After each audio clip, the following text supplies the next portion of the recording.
एक दुष्प्रचार करके अभी जो 36 सीटें जीत ली हैं लोकसभा की, एक दुष्प्रचार किया और जनता के बीच में एक भ्रम पैदा किया कि एक शहजादा बोल रहा था 85,000 खटाखट, और एक ने कहा संविधान बदल दिया जाएगा, और हमारे इस देश की भोली भाली जनता को छलने का जो काम किया है, अब ये जनता उनको इस चुनाव में मुंह तोड़ जवाब देगी। भारतीय जनता पार्टी की सरकार होगी तभी जा कर के अमन चैन होगा, और तभी जा कर के जो ये तुष्टीकरण की नीति, जो ये आतंकवाद, ये फांसीवाद, जो लोग मुँह बाए खड़े हुए हैं, जो मुस्लिम तुष्टीकरण की नीति पे चल रहे हैं, जो ये इस देश को अस्थिर करने में लगे हुए हैं, तभी इस पे लगाम लगाया जा सकता है। करके चिल्ला रहे थे सारे कि सारा लोकतंत्र खत्म होगा, जबकि लोकतंत्र खत्म करने का काम हमेशा कांग्रेस ने किया है, और उसने लोकतंत्र नाम की चीज़ को कभी सम्मान ही नहीं किया है, और उसने सारा लोकतंत्र, इस भारत का लोकतंत्र को छिन्न-भिन्न कर दिया है कांग्रेस ने। कांग्रेस के कार्यकर्ताओं ने, कांग्रेस के नेताओं ने अन्य जात को नहीं बनाया,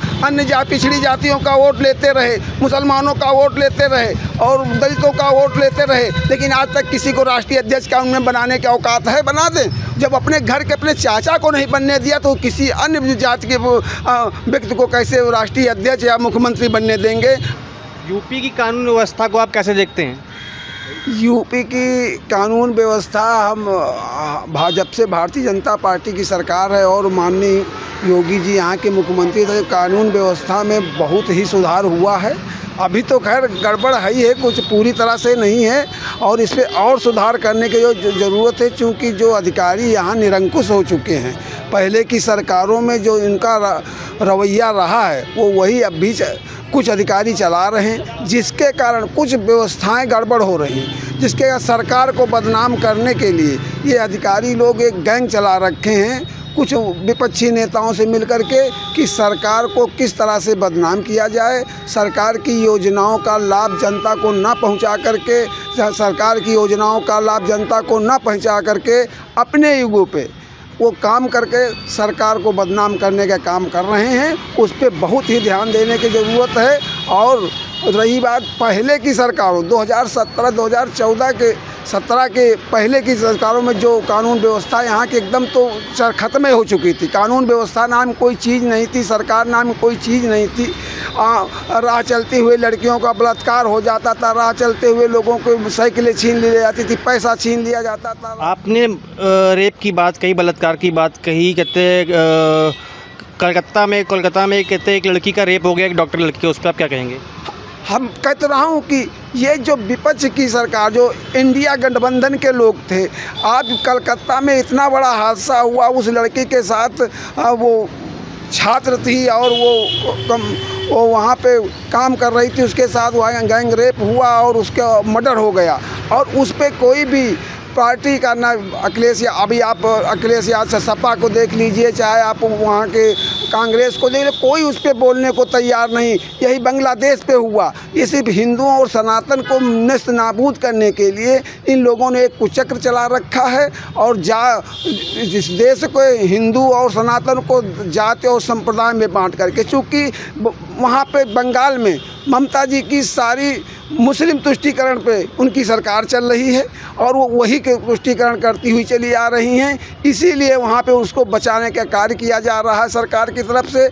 ऐसे सरकार को मैं तो यही मांग कर रहा हूँ कि उनको तुरंत बर्खास्त करके पश्चिम बंगाल में राष्ट्रपति शासन लागू किया जाए, और वहाँ जिससे वहाँ की कानून व्यवस्था को दुरुस्त हो सके। चूँकि हमारे तमाम साथी जो ये कंपाउंडर हैं, ये डॉक्टर हैं, रेजिडेंट हैं, ये और नर्सें हैं, सब हड़ताल पे हैं, जिससे कि बहुत ही समस्या खड़ी हो गई है, और उनको न्याय मिलना चाहिए। अगर इस तरह का इसमें अगर कड़ा सख्त शासन नहीं किया गया, अगर जो व्यक्ति भी दोषी हो उसको सरे चौराहे पे उसको फांसी की सज़ा दे देनी चाहिए। इसमें जो ज़्यादा प्रभाष कोर्ट में उसका केस चला करके उसको 3 महीने के अंदर निस्तारण करके ऐसे सख्त अपराधियों को तुरंत सज़ा देनी चाहिए। जैसे अभी आप अयोध्या का मामला ले लीजिए, जैसे आप कन्नौज का मामला ले लीजिए, एक से लड़कियों के साथ किस तरह निरंकुश हो करके लोग बलात्कार करते चले आ रहे हैं सरकार को सिर्फ बदनाम करने के लिए। अच्छा, अब ऐसा नहीं लगता कि जो बंगाल में कहते हैं बीजेपी की सरकार होनी चाहिए, क्योंकि जो बीजेपी का जो कहते हैं लॉ एंड ऑर्डर है वो काफ़ी मजबूत रहता है। इसी को लेकर कहीं ना आपको नहीं लगता कि वेस्ट बंगाल में फिर से कहते हैं बीजेपी की सरकार होनी चाहिए? बिल्कुल, वेस्ट बंगाल में पूरे भारत में भारतीय जनता पार्टी की सरकार होगी, तभी जा कर के अमन चैन होगा, और तभी जा कर के जो ये तुष्टीकरण की नीति, जो ये आतंकवाद, ये फांसीवाद, जो लोग मुँह बाए खड़े हुए हैं, जो मुस्लिम तुष्टीकरण की नीति पे चल रहे हैं, जो ये इस देश को अस्थिर करने में लगे हुए हैं, तभी इस पे लगाम लगाया जा सकता है। क्योंकि हमारे देश में जो हम लोग आज जातिवाद में बटे हैं, इसको ख़त्म करना होगा। जातिवाद में घट मानवता के नाम पे, और हिंदुस्तान को अगर बचाना है तो सभी जाति धर्म के लोगों को एक साथ एक बैनर तले और एक ही मंच पे आकर के इन आतंकवादियों, जो विदेशी आतंकवादी हों, इनके खिलाफ एक बड़ी तगड़ी मुहिम और उनको खदेड़ने का काम करना पड़ेगा। तभी जा कर के अभी आपने बांग्लादेश में देखा होगा कि क्या वहाँ के हिंदुओं के साथ हुआ, और आज तक यहाँ की कोई भी रूलिंग पार्टी, कोई भी पार्टियाँ, जितनी भी इंडिया गठबंधन में, आज तक एक शब्द नहीं उनके मुंह से निकला, जैसे दही उनके मुंह में जम गया है। और अभी कहीं, और वही बात जब वहाँ पे हमास पे हो रहा था, तब ये सब मुँह फाड़ करके चिल्ला रहे थे सारे कि सारा लोकतंत्र ख़त्म होगा, जबकि लोकतंत्र ख़त्म करने का काम हमेशा कांग्रेस ने किया है, और उसने लोकतंत्र नाम की चीज़ को कभी सम्मान ही नहीं किया है, और उसने सारा लोकतंत्र, इस भारत का लोकतंत्र को छिन्न भिन्न कर दिया है कांग्रेस ने, कांग्रेस के कार्यकर्ताओं ने, कांग्रेस के नेताओं ने, और इनको सख्त से सख्त सज़ा मिलनी चाहिए। इनकी देश की जनता देगी इनको। अच्छा, जो कलकत्ता में जो ये कांड हुआ, इसमें ऐसा कहा जा रहा है कि जो आरोपी हैं उनके पिता वहाँ के एमपी हैं। इसी को लेके कहीं ना कहीं ममता बनर्जी ये जो मामला है इसको कहीं ना कहीं टाल मटोल करते हुए जो भी एविडेंस है उसको ख़त्म करने का काम कर रही हैं। जी, अभी कल परसों जो भी हादसा हुआ, कितने 4-5 हज़ार लोग वहाँ घुस गए हॉस्पिटल में, और साक्ष्य हटाए जा रहे हैं। आज बताइए, 1 हफ्ता हो रहा है, 9 तारीख की घटना, आज तक उस पर कोई कार्रवाई नहीं की गई। पूरी तरह से ममता बनर्जी की सरकार भ्रष्ट सरकार है, वो आतंकवादियों और अपराधियों के साथ है, और उनको बचाने का कार्य कर रही है, इसीलिए इसमें देरी हो रही है। मैं तो यही भारत सरकार से मांग करूंगा, अपने यशस्वी प्रधानमंत्री जी से, कि वहाँ पे तुरंत, और राष्ट्रपति जी से, कि वहाँ की व्यवस्था को देखते हुए वहाँ पे राष्ट्रपति शासन लागू होना चाहिए। और मैं अपने जुडिशियल से, मैं अपने यहाँ के न्याय अधिकारियों से, न्यायिक उनसे मैं भी मांग करता हूं कि आप लोग मुंह बंद करके अगर इसी तरह रहेंगे तो देश में बहुत ही बड़ा आप वो कर रहे हैं, देश के साथ विश्वासघात कर रहे हैं। आपको भी बोलना चाहिए, उन न्यायाधीशों को भी बोलना चाहिए इस विषय पे। जो ये जघन्य कांड कलकत्ता में हुआ, ये सभ्य समाज में कभी बर्दाश्त नहीं किया जाएगा, और इस पर कठोर से कठोर, जितनी ही कठोर कार्रवाई हो सके, ताकि नज़ीर बन सके, दूसरा व्यक्ति, दूसरे प्रदेश का व्यक्ति कर न सके ऐसा कुकृत्य किसी बच्चे के साथ। अच्छा, यूपी में जो अखिलेश यादव है, ये हमेशा से बीजेपी पे कहते हैं, आरोप लगाया करते हैं कि बीजेपी तुष्टीकरण की राजनीति करती है और जाति को बांटने का काम करती है। इसको लेके आप क्या कहेंगे?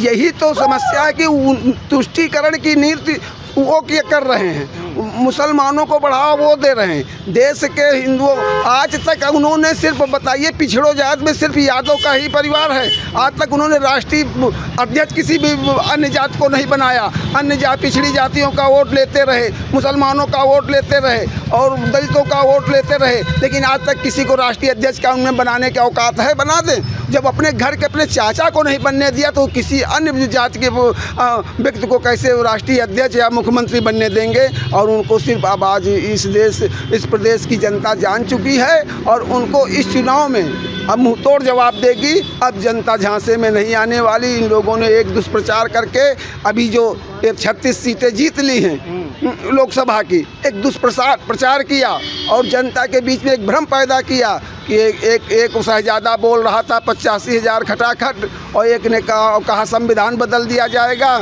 और हमारे इस देश की भोली भाली जनता को छलने का जो काम किया है, अब ये जनता उनको इस चुनाव में मुंहतोड़ जवाब देगी, जिसका ये आप लोग देखेंगे प्रत्यक्ष प्रमाण।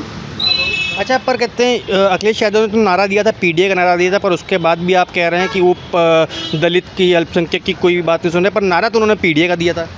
अरे किस पीडीए का आप नारा दिए? आप 25 साल में किसी पीडीए में सिर्फ केवल यादव जाति ही है, और आपने किसी और जाति, कुर्मी हैं, काछी हैं, वो लोध हैं, इनको किसी को राष्ट्रीय अध्यक्ष बनाया है? दलित का किसी को राष्ट्रीय अध्यक्ष बनाया आज तक समाजवादी पार्टी का? और क्या इनको बना सकते हो? कह सकते हो कि अगर समाजवादी पार्टी सत्ता में आएगी इनको मुख्यमंत्री बनाएंगे? आप प्रोजेक्ट कर सकते हो? आप किस पीडीए का नारा दे रहे हो? सिर्फ पीडीए को तुम भरमा रहे हो और चूतिया बना रहे हो। अब तुम्हारे झांसे में पीडीए आने वाला नहीं। आज पीडीए की बात करते तो इनके ही उसमें पीडीए के बाद बेनी प्रसाद वर्मा जैसे और राम गोविंद चौधरी जैसे, अंबिका चौधरी जैसे नेता हैं, और तुम कल के अभी आए हुए तुम राष्ट्रीय अध्यक्ष बन गए। शर्म करनी चाहिए पीडीए की तुमको बात करते हुए। अरे उनको देते, उनसे कुछ सीखते, तब जा कर के तुम करते। उनको भी उन्होंने खून पसीने से इस पार्टी को तैयार किया था, आपने उनकी बात नहीं की। क्योंकि तुम यहाँ पे तो परिवारवाद, सिर्फ परिवार के लिए तुम लड़ रहे हो, अपने लिए लड़ रहे हो। आज तुम कह रहे हो कि हम पीडीए को उनको हक दिलाएंगे। हक उनको क्या दिलाओ, कब दिलाओगे? तुम्हारे ही गांव का एक दूसरी बिरादरी का पीडीए का व्यक्ति वो खाने के लिए मोहताज है, और तुम 5-5, 7-7 फॉर्च्यूनर से चल रहे हो। तुम्हारे पास 500 करोड़ की संपत्ति है, तुमने ऑस्ट्रेलिया में टापू खरीद रखा है, तुम विदेशों में अपना निवेश कर रखे। तुम्हारे पास कहाँ से आ गया? 89 के पहले क्या था हमारे यहाँ? और आज तुम उस पीडीए की बात कर रहे हो, और उन गरीबों की बात, तुम गरीबों की बात नहीं, गरीबों की बात, मजलूमों की बात सिर्फ भारतीय जनता पार्टी करती है। सबका साथ, सबका विश्वास। चूँकि जितनी भी योजनाएं भारतीय जनता पार्टी की हैं, ये बगैर किसी जाति और धर्म को देखे हुए सबको बराबर का सम्मान दिया गया, सबको उनका लाभ दिया जा रहा है, और सबको उसका लाभ मिल रहा है। सिर्फ अगर इस देश में कोई बात किस सर्व समाज की बात करती है तो सिर्फ भारतीय जनता पार्टी है। अभी आपने पीडीए का नारा दिया, माता प्रसाद पांडे जी को क्यों बना दिया भैया? आपने विरोधी दल का नेता बना दिया, और कोई नहीं था पीडीए में बना देते, दलित में कोई नहीं था बना देते। आप सिर्फ बरगलाने का काम कर रहे हो। अब सोच रहे हो कि ये भी समाज है, ये समाज हमेशा बौद्धिक वर्ग का समाज रहा, ये तुम्हारे झांसे में समाज नहीं आएगा, और तुमको इस चुनाव में, दर चुनाव में अब तुमको इस मुँह की खानी ही पड़ेगी। अच्छा कहते हैं यूपी का जो कानून व्यवस्था है, इसको आप 10 में से कितने नंबर देंगे? हम इसको कानून व्यवस्था को हम 10 में से 10 देंगे, क्योंकि इतनी बिगड़ी हुई व्यवस्था थी जिसको सुधारने में थोड़ा समय लगेगा। कोई भी आप 10 साल के बच्चे से आप कहिए जो 30-70 साल में, 60 साल में जो बिगाड़ करके रख दिया गया है, उसको बनाने में थोड़ा समय लगेगा। समय जरूर लगेगा, पर काफ़ी हद तक सुधार भी दिया है। बहुत ही हद तक सुधार दिया। कम से कम अपराधियों में डर है। अब अपराधी को अपराध करने के बाद हमारी बहन बेटी सुरक्षित होकर के निकल रही है। अभी हो रहा है अपराध, मैं ये नहीं कहूँगा बिल्कुल ख़त्म हो गया, अभी हो रहा है। अभी सरकार को बहुत काम करने, बेरोज़गारी पे काम करना है, क्योंकि बेरोज़गारी का दंश हमारे देश के युवा वर्ग झेल रहे हैं। और जो हमारे यहाँ अपराध टाइप में जो पहले लोग वो पेपर लीक करा देते थे, वो माफिया टाइप अभी भी हावी हैं। कुछ हद तक उन पर नकेल कसी गई है। माननीय योगी जी ने अभी आपने देखा 1 करोड़ रुपया और 20 साल की सज़ा को नकल कराने वाले को रखा। इस तरह के सख्त कानून होंगे, और इन सख्त कानूनें नहीं, इन कानूनों को पालन कराना पड़ेगा, और उन अधिकारियों को भी दंडित करना पड़ेगा जो अधिकारी इसमें लिप्त हैं।